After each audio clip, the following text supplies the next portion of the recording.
Alhamdulillahi Rabbil Alamin, wassalatu wassalamu ala nabiyyina Muhammad wa ala alihi wa sahbihi ajma'in.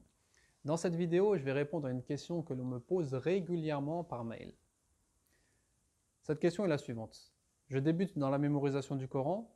Est-ce que je commence par la mémorisation de Juz Amma ou par la mémorisation de Surat al-Baqarah? Avant de répondre à cette question, je vous invite à vous abonner à ma chaîne YouTube pour pouvoir recevoir des rappels et des conseils en matière de Coran. ربنا يا ربنا ربنا يا ربنا ربنا يا ربنا ربنا يا ربنا ربنا يا ربنا. Je débute dans la mémorisation du Coran. Est-ce que je commence par Surat al-Baqarah ou est-ce que je commence par Juz Amma?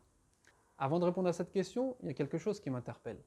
La quasi-majorité des mails que je reçois et des questions que l'on me pose concernent la mémorisation du Coran.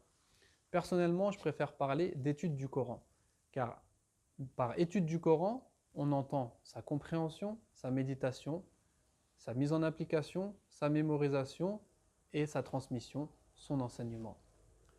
La mémorisation est donc qu'une étape dans le processus d'étude du Coran. Ceci étant dit, je vais répondre à la question, Inch'Allah.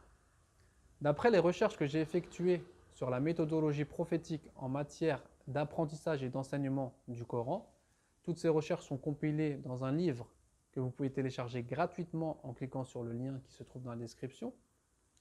Je conseille à mes frères et à mes sœurs de ne pas commencer par Surat al-Baqarah et de ne pas commencer par Juz Amma. Par quoi on commence alors? Je conseille à mes frères et à mes sœurs de commencer par les sourates et les versets les plus importants. Ils sont plus importants car le prophète sallallahu alayhi wa sallam nous l'a dit et le prophète sallallahu alayhi wa sallam les récitait régulièrement. Par ces sourates et ces versets, j'entends Surat al-Fatiha, Ayatul Kursi, le verset du trône, Khawatim Surat al-Baqarah, les deux derniers versets de Surat al-Baqarah, Surat al-Ikhlas, Surat al-Falaq, Surat al-Nas et Surat al-Kafirun. Ce sont les 7 parties du Coran que vous devez étudier dans un premier temps. Quand vous avez fini ceci, je vous conseille d'entrer dans l'apprentissage et dans l'étude de Juz Amma, et ceci pour plusieurs raisons. Premièrement, Juz Amma se compose en majorité de sourates mécoises. Donc on va apprendre et on va étudier les premières sourates révélées par Allah subhanahu wa ta'ala, et ces sourates parlent le plus souvent de croyances, du paradis, de l'enfer, du jour du jugement dernier, et ceci va avoir pour effet d'augmenter la foi. Deuxièmement, ce sont les sourates que l'on récite majoritairement dans nos prières. Donc celui qui comprend, médite et applique ces sourates-là sera plus à même à se concentrer dans sa prière. Il faut savoir également que dans Juz Amma, nous trouvons un peu plus de 90% des règles de tajwid. Donc celui qui connaît Juz Amma et qui maîtrise Juz Amma maîtrise 90% des règles de tajwid. Également, le fait de connaître Juz Amma est plus encourageant et plus motivant que de commencer par Surat al-Baqarah. Pourquoi? Parce que celui qui connaît Juz Amma, il connaît 37 sourates.